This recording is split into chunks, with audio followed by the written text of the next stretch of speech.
আমাৰ তো 41 ডকুমেন্টস আছে, ব্ৰিটিশক দিয়ে খাজনা আছে আমাৰ। এই হাই স্কুলখন ব্ৰিটিছৰ সময়ত বনাইছিলে। ইয়াত খান বাহাদুৰৰ ঘৰ আছে, আছে। তো এইটো ব্ৰিটিছৰ টাইমৰ। ডেট মিনছ ব্ৰিটিছৰ আগৰ পৰা আমি ইয়াত আছো। বহুত পপুলেটেড এৰিয়া হয়। ইয়াত এজন মানুহ যদি তেনেকুৱা কিবা থাকে সন্দেহযুক্ত, কাগজ নাই, বাংলাদেশী, আপোনালোকে ভাবে নেকি যে এই যে ইমানবোৰ যে পুলিচ, CRPF, আৰ্মি আছে, তাক ৰাখিব? পুলিচ প্ৰশাসনক বাদ দিয়ক, মানুহে নাৰাখে ন। মানুহ ইয়াৰ বহুত সাংঘাতিক। নিজৰ 1 ইঞ্চি মাটি ইয়াৰ মানুহ এৰি নিদিয়ে, সেইটো কাৰণে মাৰি পেলাই মানুহ এনেকা কাজিয়া লাগি। এইটো সেই চিটুৱেশ্যনত বাহিৰৰ মানুহ কোনে, বাহিৰৰ মানুহ আহিব নোৱাৰে ইয়াত। বাংলাদেশৰ মানুহ কেনেকৈ? আপোনালোকৰ এইটো ভুল ধাৰণাই কম মই। আমি কেতিয়াও কোনো বাহিৰা মানুহক একচেপ্ট কৰাৰ প্ৰশ্নই নাহে, ঠিক আছে? তো এই বস্তুটো মই মৰিজিকা বুলিয়ে ক'ম আৰু। এইটো প্ৰমাণ কৰে যিটো এছআৰ আহিলে, এছআৰৰ পিছত যিটো সংশোধন হ'ল, মাৰ্কাছত কিন্তু ভোটাৰ সংখ্যা বাঢ়িছে, কমা নাই। মানে এইটোতে গম পাইছে আমি কেলে ভাবি আছো যে বিজেপিয়ে এইটো মুছলমান মানুহক ভোট কাটি দিব, এই কৰিব। ক'ৰবাত আছে বাংলাদেশী মানুহ, এতিয়া কাৰোবাৰ মই নিজে দেখা পাইছো 70 আগত একো ডকুমেণ্টছে নাই। অসমৰ মুখ্যমন্ত্ৰী কোন হয় সেইটো কিন্তু আমাৰ মানে মাথা ব্যথা নাই। কোন হয় ইয়াৰ মানুহ ইভেন চৰকাৰ কোন হয় এইটো চিন্তা নকৰে। ইয়াৰ হিষ্টৰীয়ে কয় অসমত যিটো চৰকাৰ আছিলে তাৰ উল্টা পিনৰ MLA হৈছে ইয়াত। তাহলে আপনার হিসাবে মুখ্যমন্ত্রী সাহেব যেগুলো কবে লিখছে ওগুলো মিয়া করে কবে লিখছে? বাংলাদেশি কবে লিখছে, তো আমরা গান নেওয়ার দরকার নাই। আমি মুস্তাক হাসান খিলঞ্জি, আমি উজেনি, আমি দেশি। উজেনি গুলো না, উজেনি যারা দোজ হু আর ইন্ডিয়ানস তারা না। ডাইরেক্ট হিমন্ত বিশ্ব নিজে শুরু করছে আমার নামত কেস করো না। করো, কাইং কেস করবো। মিয়া বলি তো ওইরকম কিছু নাই। এটা কাইং এটা নিজে গ্যাল বানায় নিছে মিয়া, বাংলাদেশে বুঝাই নিজে কবে লিখছে হিমন্ত বিশ্ব শর্মা। আমরা আপার সময় দেখছি বাংলাদেশে মিয়া বলি কয়। তাহলে এই যে আমাদের মুখ্যমন্ত্রী সাহেব, আপনি একটা কথা মানে রাজধর্ম বলে একটা শব্দ বলছিলেন, মুখ্যমন্ত্রী সাহেব যে কবে লিখছে, আলটিমেটলি মানতেছে সমষ্টি ধরো একটা শ্রেণীর মানুষ মানে নিজেকেই ধরো ওঠে। না, আমি বারে কবে লিখছি, আমি একজনাক এটা যেটা আপার আসামের লোক, যারা আপার আসামের মানুষগুলো বাংলাদেশিগুলো মিয়া বলে সম্বোধন করে। মিয়াটা যেহেতু বাংলাদেশত বেশি ইউজ হয়, বাংলাদেশি সবাই জানে মিয়া শব্দটা, মিয়া ভাই, মিয়া শব্দটা ভদ্র ভাষা হয়। এটা মিস্টার টাইপের, মানে ডাঙরিয়া টাইপের আর কি, জি হয় ভদ্র ভাষা। তো এই মিয়াটা বাংলাদেশতেই করে, কিন্তু এই জায়গা ওটা ফার্স্টত হয়তো ভদ্র ভাষায় আসিল, অ্যাসামিজগুলো ভদ্রভাবে নিছিল, কিন্তু আস্তে আস্তে এই মিয়া শব্দটা গ্যাল হয়ে গেছে। মিয়া মানে বাংলাদেশি, মিয়া মানে মুসলমান মনে হয়, মিয়া মানে বাংলাদেশি মুসলমান, সিধে কথা।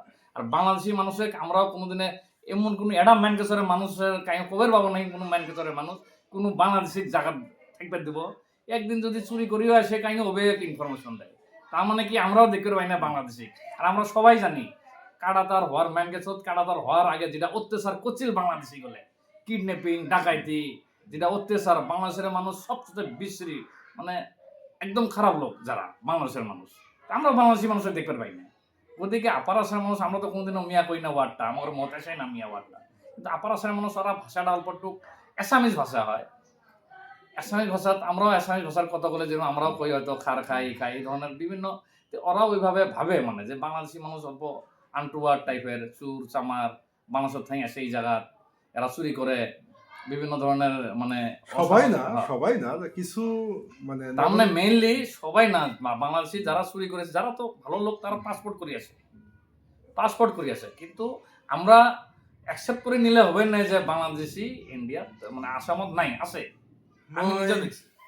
এটা কথা আজি যেহেতু মুস্তাক ভাই মানে আমাৰ মানকেশ্বৰৰে হয়, কথাটো মই অসমীয়াত এই কাৰণেই কৈছোঁ, আপোনালোকে মানে যিসকল আপাৰ অসমৰ মানে মানুহে, দৰ্শকে এই ভিডিঅ'টো চাব, মানে এটা কথা আজি মানে দুজনে, এজন মানকেশ্বৰৰ এজন হিচাপে এটা কথা কৈছোঁ, মানকেশ্বৰ, দক্ষিণ হালমাৰা মানকেশ্বৰ এখন জিলা হয়, আৰু এই জিলাত মোটামুটি আজিৰ দিনত SP অফিচ আছে, DC মানে প্ৰশাসন যিটো, চিভিল এডমিনিষ্ট্ৰেশ্যন যিটো, জিলাৰ মুৰব্বী আছে, 1 কিলোমিটাৰ 2 কিলোমিটাৰ দূৰে দূৰে BSF কেম্প BSF আছে, কেম্প আছে। আৰ্মিৰ আছে, মানে যিমান মানে সুৰক্ষাৰ সৈতে জড়িত সংস্থা আছে চব মানকাচৰত আছে। আৰু বহুত পপুলেটেড এৰিয়া হয়। ইয়াত এজন মানুহ যদি তেনেকুৱা কিবা থাকে সন্দেহযুক্ত, কাগজ নাই, বাংলাদেশী, আপোনালোকে ভাবে নেকি যে এই যে ইমানবোৰ যে পুলিচ, CRPF, আৰ্মি আছে, তাক ৰাখিব? মুস্তাক দা, পুলিচ প্ৰশাসনক বাদ দিয়ক, মানুহে নাৰাখে ন। মানুহ ইয়াৰ বহুত আৰু সাংঘাতিক। নিজৰ 1 ইঞ্চি মাটি ইয়াৰ মানুহ এৰি নিদিয়ে, সেইটো কাৰণে মাৰি পেলাই মানুহ এনেকা কাজিয়া লাগি। এইটো সেই চিটুৱেশ্যনত বাহিৰৰ মানুহ কোনে, বাহিৰৰ মানুহ আহিব নোৱাৰে ইয়াত। বাংলাদেশৰ মানুহ কেনেকৈ আহিব? আপোনালোকৰ এইটো ভুল ধাৰণাই কম মই। আমি কেতিয়াও কোনো বাহিৰা মানুহক একচেপ্ট কৰাৰ প্ৰশ্নই নাহে, ঠিক আছে? তো এই বস্তুটো মই মৰিজিকা বুলিয়ে ক'ম আৰু এইটো প্ৰমাণ কৰে যিটো এছআৰ আহিলে, এছআৰৰ পিছত যিটো সংশোধন হ'ল, মানকাচৰত কিন্তু ভোটাৰ সংখ্যা বাঢ়িছে, কমা নাই। মানে এইটোতে গম পাইছে আমি কেলে ভাবি আছো যে বিজেপিয়ে এইটো মুছলমান মানুহক ভোট কাটি দিব, এই কৰিব। ক'ৰবাত আছে বাংলাদেশী মানুহ, এতিয়া কাৰোবাৰ মই নিজে দেখা পাইছো 70 আগত একো ডকুমেণ্টছে নাই। আমাৰতো 41ৰ ডকুমেণ্টছ আছে, ব্ৰিটিছক দিয়া খাজনা আছে আমাৰ। এই হাইস্কুলখন ব্ৰিটিছৰ সময়ত বনাইছিলে, ইয়াত খান বাহাদুৰৰ ঘৰ আছে, আছে। তো এইটো ব্ৰিটিছৰ টাইমৰ, ডেট মিনছ ব্ৰিটিছৰ আগৰ পৰা আমি ইয়াত আছো। এইটো ব্ৰিটিছৰ আগৰ পৰাই এইটো মানে আমাৰ ইয়াত আছে এটা ৰাস্তা আছে, তুৰা ৰৌমাৰী ৰোড। এইটো হ'ল গ্ৰেটাৰ ৰংপুৰৰ এৰিয়া। মানে তেতিয়া এইটো একচুৱেলি ৱেষ্ট বেংগলত যাব লাগিছিলে। এই জাগাখন ৱেষ্ট বেংগলত যাব লাগিছিলে। মানে ইয়াৰ মানুহখিনি একচুৱেলি একচেপ্ট কৰি লয় আমাৰ ভাষা, কালচাৰ, এভৰিথিং। ইয়াৰ পৰা মানকাচৰৰ পৰা আপ টু শিলিগুৰি, ভাষা, কালচাৰ চাই, হিন্দু হওক চাই মুছলমান, চবৰে একে। শিলিগুৰিলৈ মানে মানকাচৰৰ পৰা মানকাচৰ, ধৌৰী, গৌৰীপুৰ, এইপিনে দি কোচবিহাৰ হৈ শিলিগুৰিলৈকে।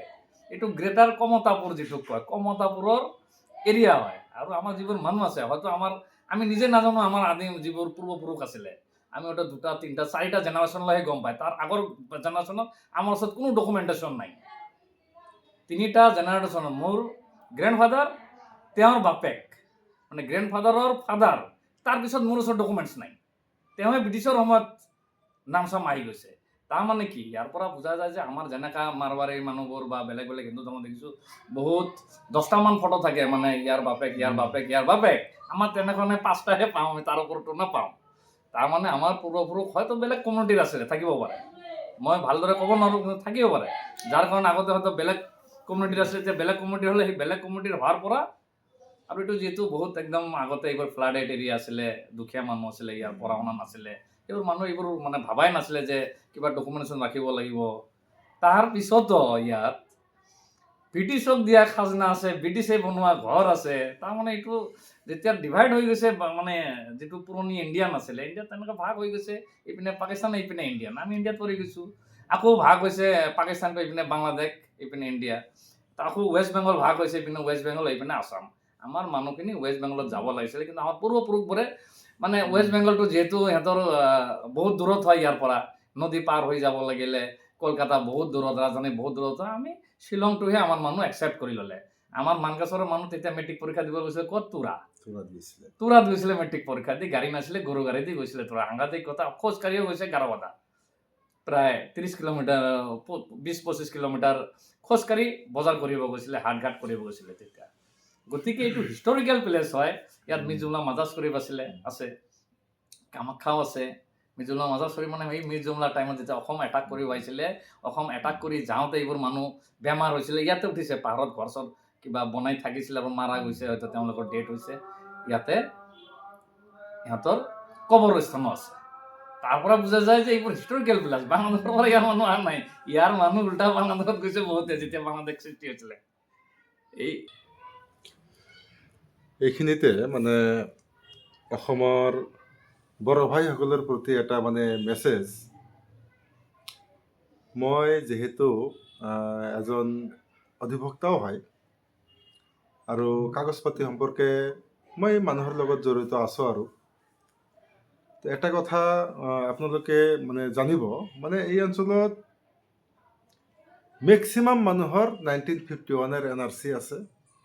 তাৰ প্ৰমাণ যিটো ইভেন এনেকাও লিখা আছে যে অমুকৰ ছোৱালী অমুকৰ ল'ৰা মানে ই কিবা নাম যিকোনো এটা নিক নেম দি লিখা আছে যে অমুকৰ ছোৱালী তাৰমানে নামটো জনা নাই এনআৰচিত জানে যে অমুকৰ ছোৱালী আছে নাম লিখছে ভেলকুৰ ছোৱালী কিন্তু আছে পাগলি এনেকুৱা লিখিছে আছে। পাগলি পাগলি নামৰো এনআৰচি আছে তাৰমানে নামটো জনা নাই সোধাসুধি কৰি দি দিছে তাৰ ছোৱালীজনী পাগলি পাগলি বা পাগলা আছে লিখা তাৰ ল'ৰাটোৰ নাম পাগলা এনে নিক নেম পাগলা ছোৱালী পাগলা পাগলা তাতে এনআৰচিত পাগলা বুলি লিখা আছে কিন্তু ইণ্ডিয়ান হয় 51ৰো এনআৰচি আছে মোৰ নিজৰ ফাদাৰ জন মোৰ দেউতা তেখেতে তেতিয়া 2 ইয়াৰ্ছ অল্ড তেতিয়া এনআৰচি যে 51ত জন্ম 2 ইয়াৰ্ছ অল্ড 51ত নহয় মানে 49ত জন্ম হয় 51ত এনআৰচি হৈছে 2 ইয়াৰ্ছ অল্ড লিখা আছে এনআৰচিত আমি মোৰ দেউতা যিহেতু নিজে নাম আছে এনআৰচিত আমাৰ এনআৰচিত একো কৰিবলগীয়া নাই আমি গৈছোঁ মোৰ দেউতা চাইন কৰি দিছে এনআৰচিত যাই যোন যাৰ এনআৰচিত 51ৰ এনআৰচি আছে সেই মানুহজনে সাক্ষী আমাৰ একো ডকুমেণ্টছে চোৱা নাই আৰু এনআৰচি আছে তেনেকুৱা আমাৰ ইয়াত এভাৰেজ 75% মানুহৰ এনআৰচি আছিলে আৰু এনআৰচি থকা মানুহ 51ৰ এনআৰচি থকা মানুহ জীয়াই আছে বহুতে 50% মানুহ এতিয়াও জীয়াই আছে 51ৰ এনআৰচি থকা সেই মানুহবোৰ নিজে চাইন কৰিছে যাৰ কাৰণে ইয়াত বেছি মানুহ বাদ পৰা নাই অলপ অসুবিধা হৈছে যিবোৰ মাইকী মানুহ আমাৰ ইয়াত কি হয় ছোৱালীবোৰক বিয়া দি দিলে সিহঁতক সম্পত্তিৰ ভাগ নিদিয়ে বা সিহঁতৰ আকৌ নাম চেঞ্জ হৈ যায় ইয়াত এটা প্ৰব্লেম কি ফাৰ্ষ্টত থাকে বেগম বিয়া হৈ যোৱাৰ পিছত হয় কি হয় বিবি তাৰপিছত মৰাৰ গিৰিয়েক ঢুকোৱাৰ পিছত কি হয় বেৱা তিনিটা টাইটেল অট'মেটিক হৈ যায় সেইটো এটা প্ৰব্লেম ক্ৰিয়েট কৰিছে সিহঁতৰ কাৰণে মাইকী মানুহবোৰে যথেষ্ট অসুবিধাত পৰিছিলে বাকী তেনেকুৱা প্ৰব্লেম ইয়াত হোৱা নাই যিমান প্ৰব্লেম হয়তো আপাৰ আছামতো হৈছে ইয়াত কিন্তু হোৱা নাই বহুতে ভাবে হয়তো ইয়াত বহুত প্ৰব্লেম হৈছে নে প্ৰব্লেম কাৰো হোৱা নাই ইয়াত এনআৰচি কাৰণ এনআৰচি 51ৰ এনআৰচি থকা মানুহ যিয়ে আছে চব ধাম চাইন মাৰি দিছে শেষ কিন্তু যিবোৰ লেডিজ আছিলে বহুত জেগাত ইয়াত দূৰত বিবাহ হৈছে ইয়াত আহিব লগা হৈছে সিহঁতৰ কাৰণে অসুবিধা কষ্টদায়ক হৈছে বাকী তেনেকৈ আমাৰ মতা মানুহৰ মোৰতো একো প্ৰব্লেম হোৱা নাই হাৰিং আহিছে মই আহিছোঁ মোৰ মিছেছ আহিছে আমি 6জন ভাই ককাই চব আহিছোঁ যিমান আছে মোৰ দেউতা আহিছে আহি চাইন মাৰি দিছে শেষ আমাৰ কাগজে লগা নাই তো কথাটো মই এই কাৰণে কৈছোঁ ধৰক এই যে দেশী বিদেশী বাংলাদেশী এইবোৰ মানে বিভেদকামী কথাত লাগি নাথাকি যদি আমি নিৰ্মাণৰ কামত আগবাঢ়ি আহোঁ মানে চবে মনোনিৱেশ কৰে ৰাজ্যৰ ভাল হ'ব আৰু এটা কথা মানে এইটো মুস্তাকদা আছে যিহেতু আমি মানকেশ্বৰৰ ইজনে সিজনক আমি চিনি পাওঁ এটা কথা মই ক্লিয়াৰিফিকেশ্যন যিটো মোৰ অসমৰ মুখ্যমন্ত্ৰী কোন হয় সেইটো কিন্তু আমাৰ মানে মাথা ব্যথা নাই